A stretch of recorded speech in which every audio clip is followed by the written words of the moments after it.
Chapter 28. Annie hurried along the hallway after George. "But George," she said, "where are we going?" "Shh," he said over his shoulder. "This way." He was taking Annie toward the side door, which led out onto the road.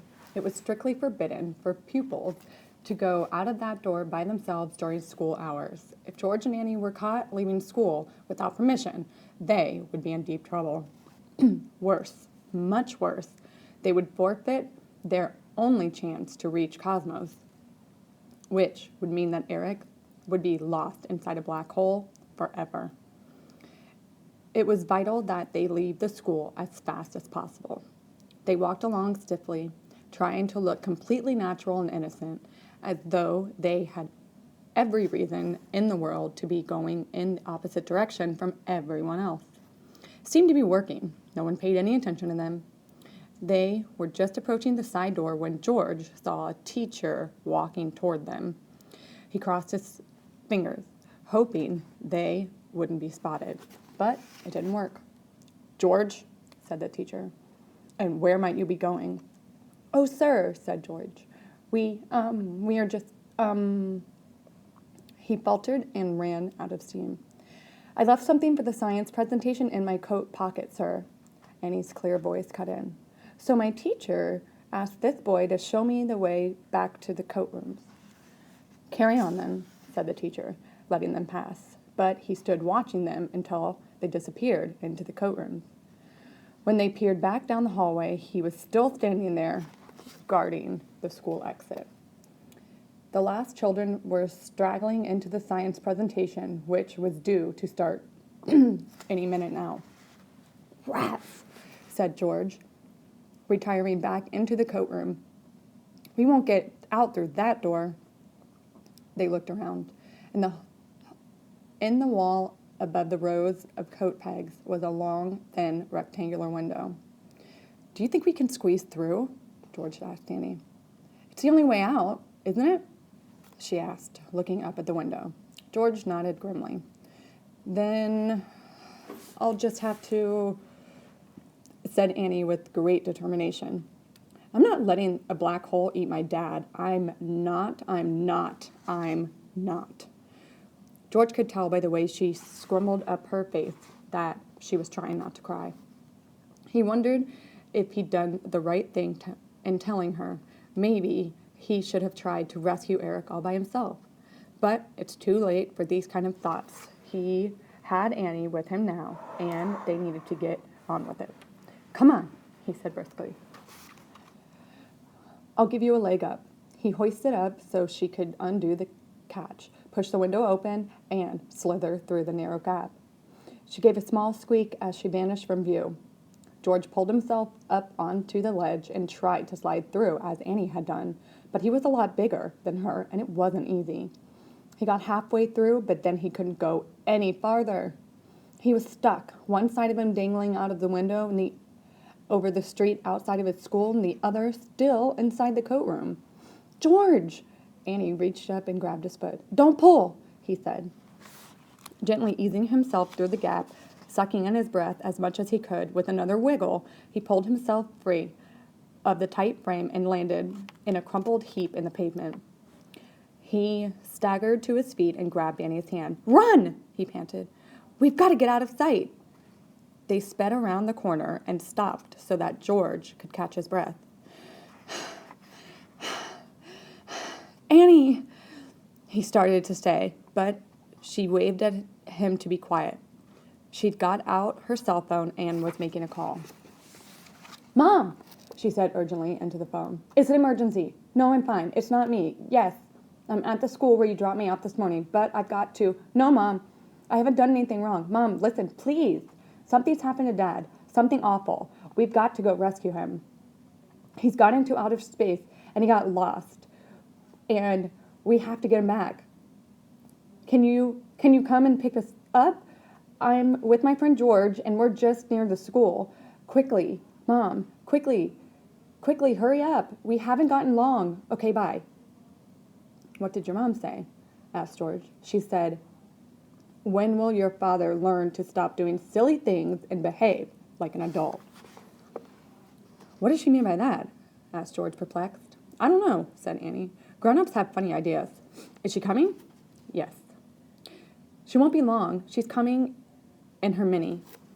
Sure enough, just a few minutes later, a little red car with a white stripe pulled up next to them. A sweet-faced lady with long brown hair wound down the window and stuck out her head.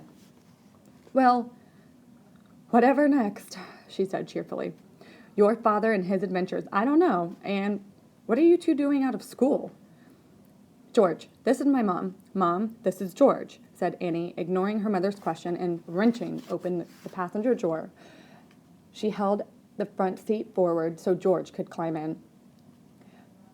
You can go in the back, she told him, but be careful. Just don't break anything. The back seat was covered in records, cymbals, triangles, mini harps, and string drums. Sorry, George, said Annie. Mom said to Annie's mom as he clambered in. I'm a music teacher. That's why I have so many instruments. A music teacher? Echoed George in surprise. Yes, said Annie's mom. What did I tell you I was? President of the United States? No, said George, catching her eye in the rearview mirror. She said you were a dancer in Moscow. That's enough talking about me, as though I wasn't here, said Annie, putting on her seatbelt. Mom, drive the car. We need to rescue Dad. It's really important. Annie's mom just sat there with the engine off. Don't panic, Annie, she said mildly. Your father's been in all sorts of difficult situations before. I'm sure he's going to be fine. After all, Cosmos wouldn't let anything terrible happen to him. I think you two should go back to school, and we won't say any more about it. That's the thing, said George, who wasn't quite sure what to call Annie's mom.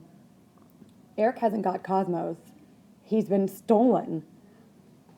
Eric's in outer space all by himself, and he's near a black hole. By himself? Repeated Annie's mom. She suddenly turned quite pale. No Cosmos?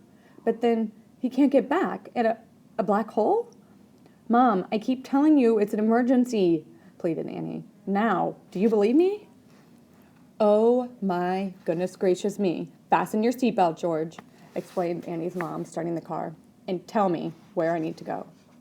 George gave her Dr. Reaper's address, and she put her foot down on the accelerator so hard that the little car shot forward with a great lurch.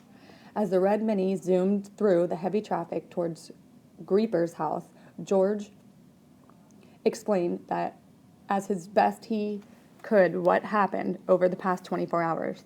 While the little car wove through the traffic across town, cutting in and out, much to the annoyance of people in bigger cars, he told Annie and her mom, who asked him to call her Susan, all about going to see Eric yesterday and ask for his help with his science presentation.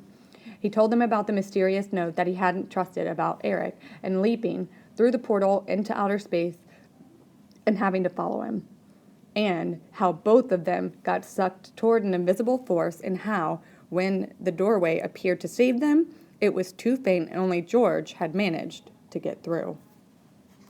He told them about the landing in the library and looking around to find that Eric wasn't there, and how the Cosmos had been stolen, how George had run after the thieves but had lost them in the dark, how he had gone back to Eric's to look through the book that Eric told him to find, how he tried to read it but he couldn't understand it, and then had found the notes in the back that explained that it was possible to escape from a black hole, how he needed to find Cosmos, although someone could escape from a black hole, he would need the Cosmos to make it happen, and how he'd realized where the Cosmos must be, had gone there that morning and seen Dr. Reaper.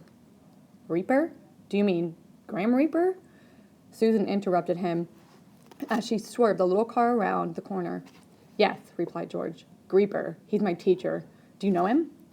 I did once, a long time ago, said Susan in a dark voice. I always told Eric that he should not trust Graham. But he wouldn't listen. Eric always thought the best of people until...